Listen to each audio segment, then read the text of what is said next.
to embark on something that is much bigger than yourself. So check your ego at the door. Oh, he looks so good. Sorry guys, just give me a second. It's the longest video I've watched of him. Just give me a second. That's what you signed up for?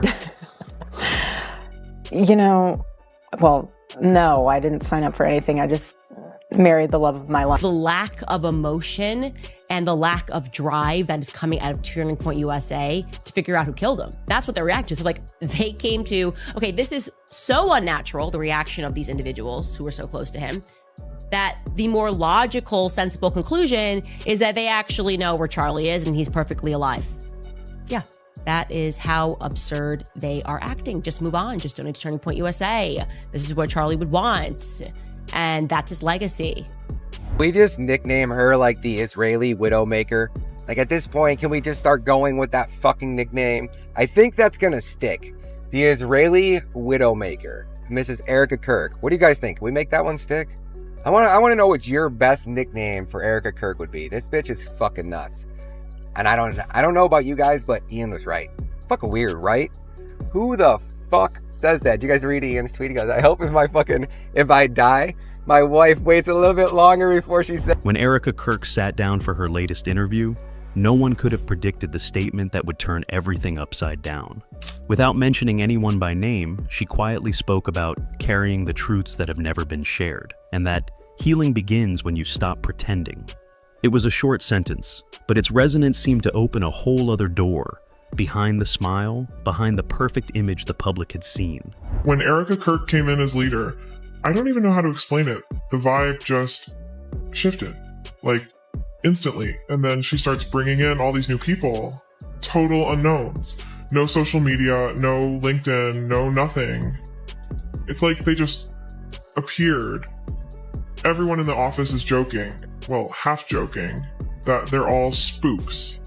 And honestly, it fits. So people start digging around just to see who we're really working with. And it gets creepy fast. Her mom works for some Israeli defense firm, something to do with missile systems, like the Iron Dome level stuff. Her dad literally wrote the book about how to integrate private companies into the intelligence community. And Erika, she loves to brag about her connections. She'll say stuff in meetings like, if I want to know something about someone, I can have it by morning. Mossad doesn't sleep. Then she'll flash that megawatt smile like she's joking, but she's not. Everyone knows she's not. Does she actually work for them? I mean, yeah, everyone thinks so. She's hinted at it herself. And now, the whole office feels wired, Slack channels are dead. People don't say what they're thinking anymore, everyone's paranoid, like the walls are listening. Maybe they are. The way she spoke, her confidence, her uncanny calm demeanor, all gave people the impression that Erika knew more than she let on. For many, it silently confirmed a long-held suspicion. Their perfect love story, it turned out, was just a facade, not a blame game, not a melodrama, but a candid portrait, like those documentaries about marriages that seemed perfect, until a single confession revealed the cracks everyone tried to hide. The defense wants to ban cameras in the courtroom. How do you feel about that? There were cameras all over my husband when he was murdered. Including cameras by TPUSA, high-resolution cameras from the back and from the side, and we haven't seen any of that high-resolution footage, which might put to rest some of the conspiracy theories a lot of people have problems with. So yeah, there were cameras all over him, including TPUSA approved cameras. There have been cameras all over my friends and family, mourning. She invited cameras into her most private moments, including the creepy casket scene. So yeah, even she has invited cameras into her private life, as she claims to have been mourning. There have been cameras all over me. There are cameras all over you. You are a public figure, and you took the position as the CEO of TPUSA, one of the biggest financial political organizations in human history. And there should be cameras all over you, Erika. I mean, you are pushing the government's official story, and anytime somebody pushes the government's official story, and historically the official story is not the truth, the more cameras, the better, because sunlight is the best disinfectant, right? Analyzing my every move, analyzing my every smile, my every tear. We deserve to have cameras in there. Why not be transparent? There's nothing to hide. I know there's not, because I've seen what the case is built on. We know the government uses cameras against us every day to surveil us, to track our every movement. We also know that TPUSA is using geo-tracking tech partners to harvest data from the hundreds of thousands of people who come to Charlie Kirk to honor him at his memorial service, for example. So as TPUSA and the new CEO of TPUSA profit handsomely from the face of a dead man appearing on merchandise, it shouldn't be a surprise that the people want to surveil their government and people who continually promote the narratives of government. And I do want to mention that there does now appear to be tears forming in the eyes of Erika Kirk, whereas before we just didn't see them.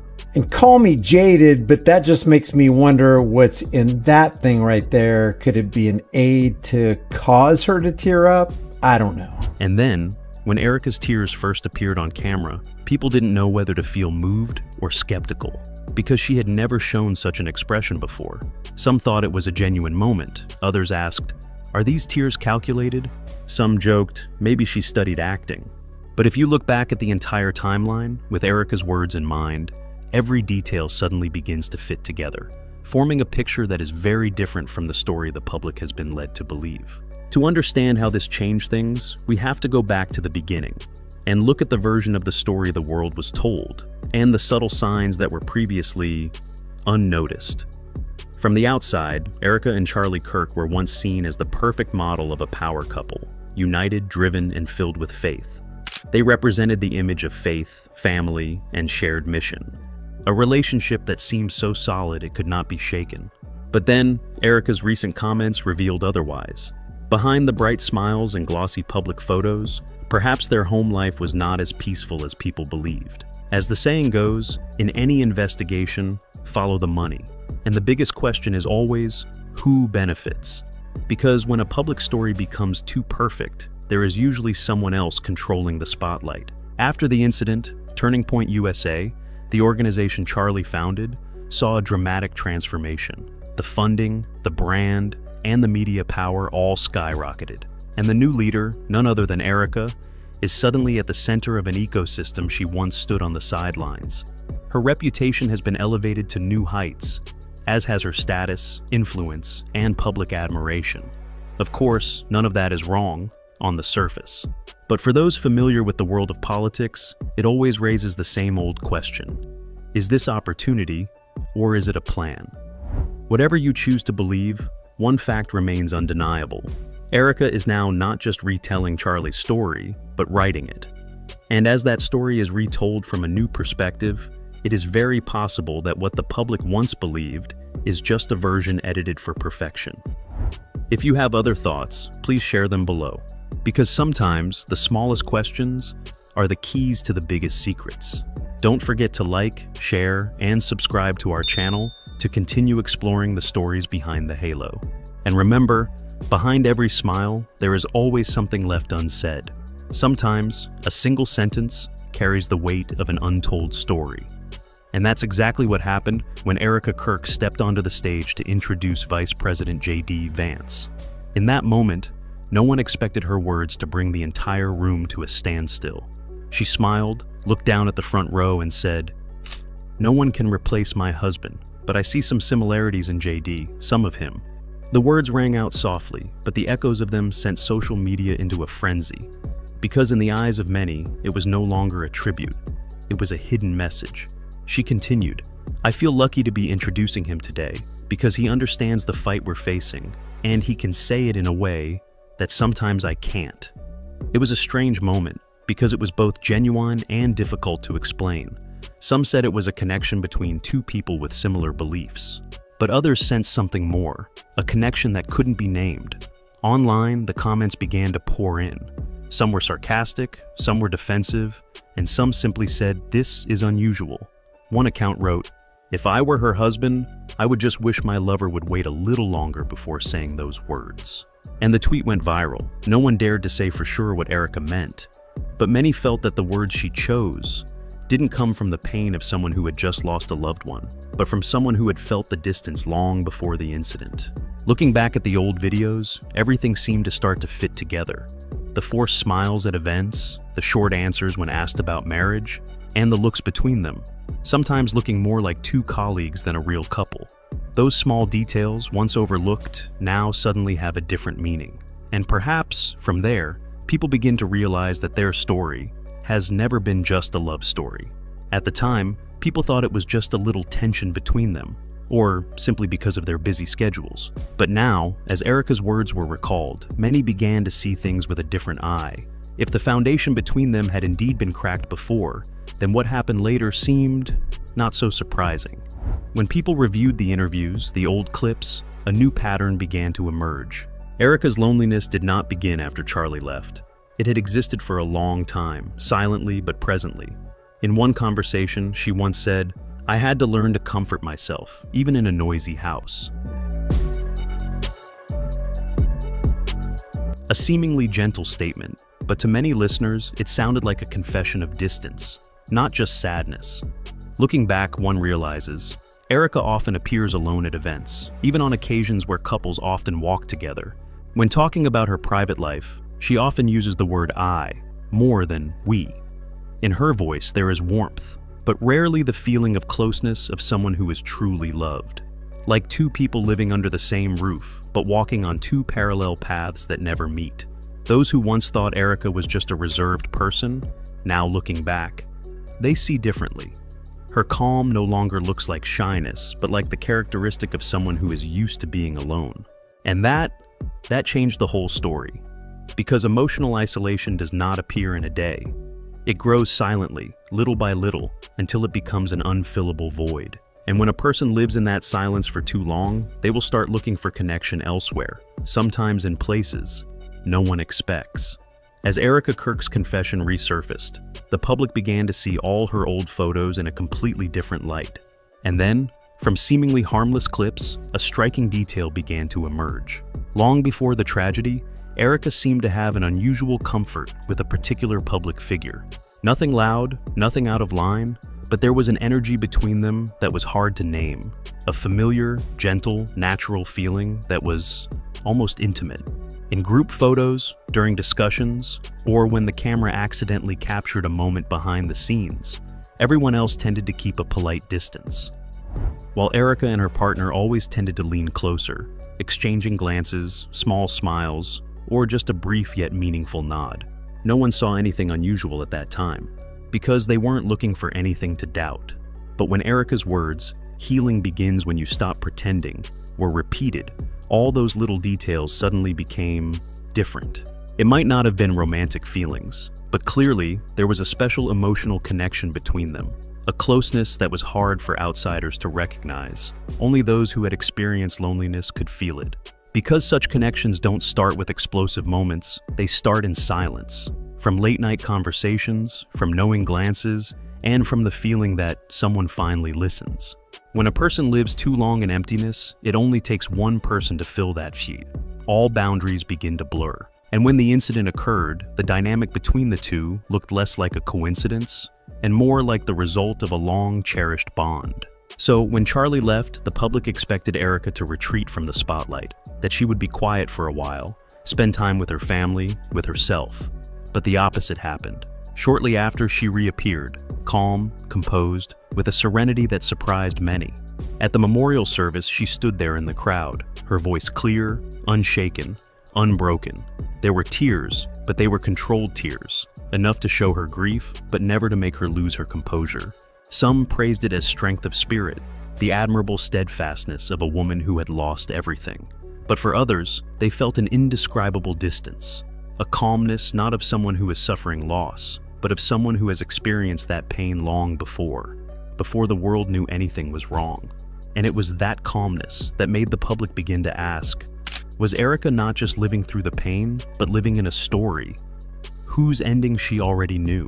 Online, viewers began asking the same question. Why didn't Erika's grief feel like a shock? Why did everything seem so calm, so controlled, as if she had known or had prepared for this moment for a long time?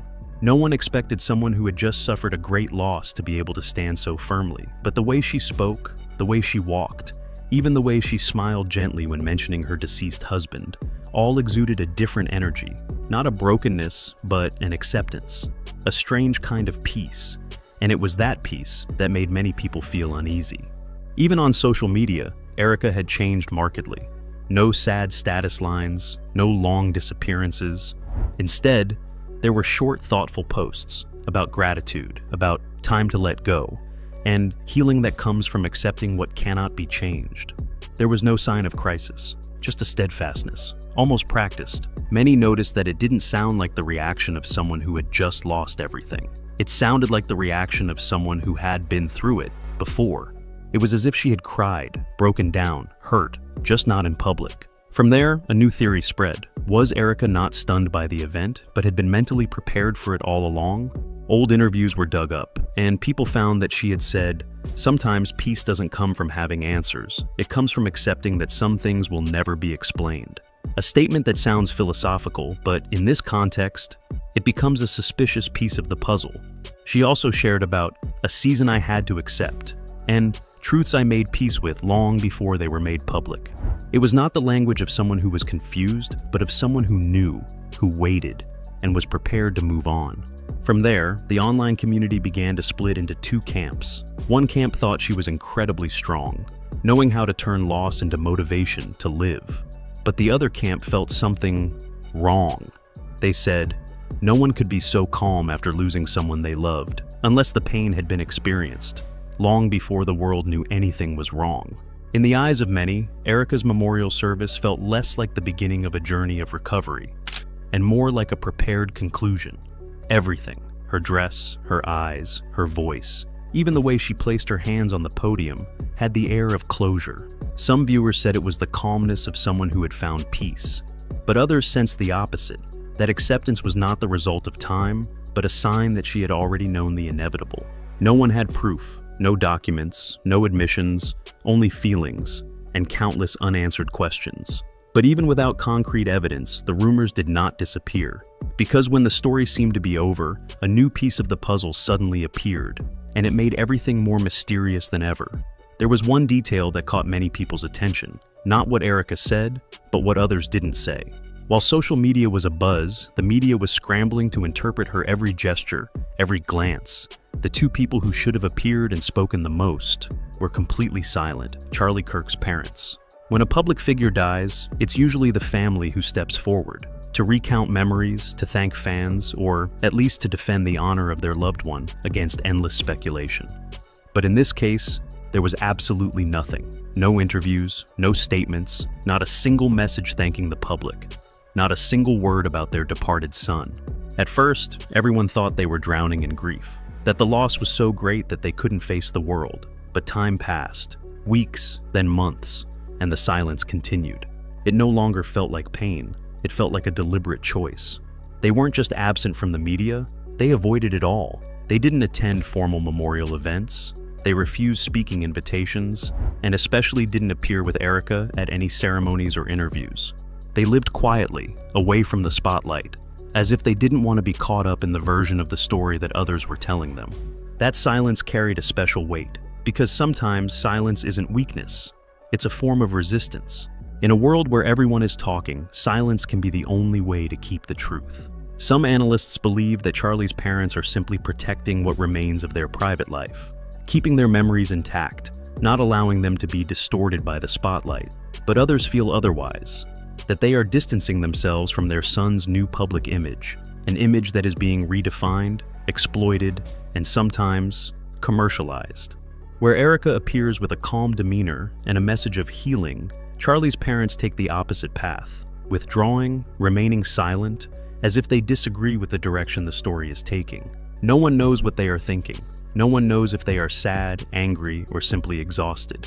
But their silence, among millions of voices, becomes the most powerful echo in this entire story.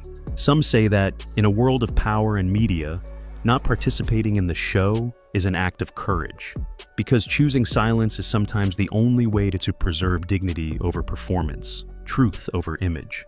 And perhaps, of all the words, the posts, the speeches, It is the silence of Charlie Kirk's parents that is the clearest reminder that there is pain that does not need to be filmed, and there is truth that exists only in the space between two silences.